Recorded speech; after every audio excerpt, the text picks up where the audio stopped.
Otieno lived in a small village in Kenya. Life was simple there, but sometimes difficult. Food was scarce. One day Otieno's grandfather gave him a gift. It was a simple mango seed. "Plant this," his grandfather said, his eyes twinkling.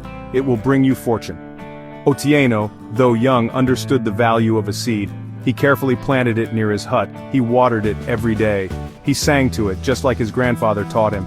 He dreamt of the sweet, juicy mangoes it would bear. Days turned into weeks, weeks into months. Still the seed remained dormant. The other villagers laughed at Otieno. "What a foolish boy," they said, "wasting time on a seed." But Otieno paid them no mind. He trusted his grandfather's words. He continued to care for the seed with love and hope. He knew that good things take time. He knew that from the seed a mighty tree would grow, and from that tree he would harvest his fortune. Years passed. Otieno grew taller. The seed finally sprouted. A small shoot emerged from the earth, reaching for the sun. Otieno cared for the sapling with unwavering dedication. He watered it, shielded it from harsh winds, and sang to it. He spoke to it, sharing his dreams and aspirations. The villagers watched in amazement. The once barren patch of land now held a thriving young mango tree. Its branches were heavy with leaves, dancing gracefully in the breeze. Otieno, they whispered, had a gift. They called him the Fruit Whisperer, believing he possessed a magic touch. Otieno just smiled. He knew it wasn't magic, but love and patience that made his tree flourish. He spent hours under its canopy, studying the sunlight, the wind, and the soil. He learned the tree's language, understanding its every need. He became one with the tree, and it in turn rewarded him with its bounty.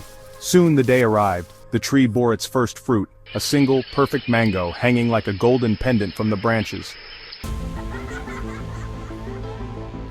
The first mango was offered to his grandfather, a gesture of gratitude and love. The rest Otieno sold at the market.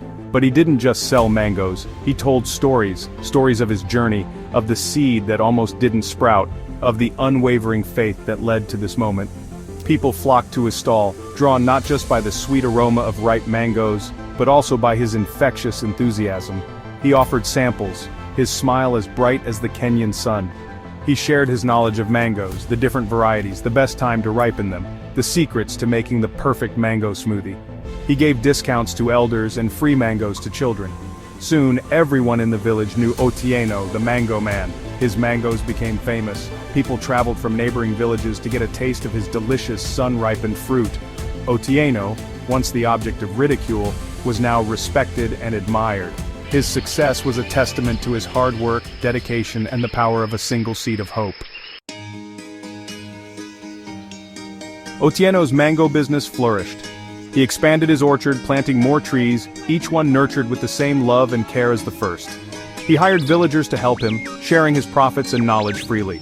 Life was good, until the supermarket arrived. A shiny new supermarket opened on the outskirts of the village.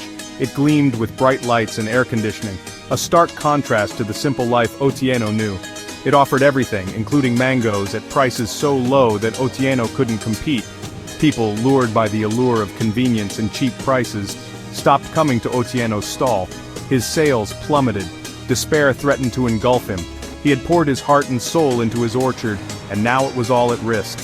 He looked at his unsold mangoes, the sweet aroma suddenly heavy with worry. The laughter of children playing outside the supermarket echoed in his ears, a painful reminder of his dwindling customers. Otieno, though disheartened, refused to give up. He sat under his beloved mango tree, seeking solace in its familiar embrace. As he munched on a ripe mango, its sweet juice reviving his spirits, an idea struck him. His nephew, a university student, had been talking about this new thing called the internet. He said it was changing the world, connecting people in ways they never thought possible. Could it help him, Otieno wondered, save his mango business? Otieno, with the help of his nephew, created a website. He called it Otieno's Mango Grove. He posted pictures of his lush orchard, his smiling face, and of course, his delicious mangoes. He wrote about his story, his love for mangoes, and his unique natural farming methods. He even started a blog, sharing recipes, health benefits of mangoes, and stories from his life in the village. He learned about social media, posting mouth-watering pictures, and engaging with people from all over the country. Slowly but surely, things began to change. People loved Otieno's story. They were drawn to his authenticity, his passion, and his commitment to quality. Orders started trickling in, then pouring in. Otieno's mango grove became a sensation. People loved the convenience of ordering online and receiving fresh, naturally grown mangoes delivered to their doorstep. He expanded his product line, offering mango jams, chutneys, dried mango slices, and even mango-scented soaps, all made with love by the women of his village. He created jobs, providing opportunities for his people. The village, once on the verge of despair, was now buzzing with activity. The sweet smell of mangoes filled the air, a testament to the success of their beloved mango man. Otieno, overwhelmed with gratitude, looked at his orchard bathed in the golden light of the setting sun. He had not only saved his business, but had also created a ripple effect of prosperity in his community. Otieno's success did not change him. He remained the same humble, hard-working man, always willing to lend a helping hand. He knew he had been given a second chance, and he was determined to use it to make a difference. He started a foundation, donating a portion of his profits to plant mango trees in schools across Kenya. "Every child deserves to taste the sweetness of a mango," he would say, his eyes twinkling.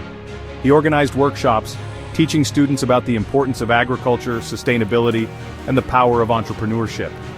He shared his knowledge freely, encouraging the next generation to embrace their heritage and to see the potential in their own backyards. He believed that true wealth lay not in the abundance of possessions, but in the richness of knowledge, the joy of giving, and the satisfaction of making a difference. Otieno, the boy who was once mocked for planting a seed, was now hailed as a hero. He was invited to speak at conferences, sharing his story of resilience, innovation, and the power of dreams. He received awards and accolades, but for him, the greatest reward was the smile on the faces of his people. He was a millionaire, not just in terms of money, but in the richness of his life, the love he received, and the legacy he was building. He had discovered the true meaning of wealth. It wasn't about accumulating possessions, but about planting seeds of hope, nurturing dreams, and sharing the fruits of your labor with the world.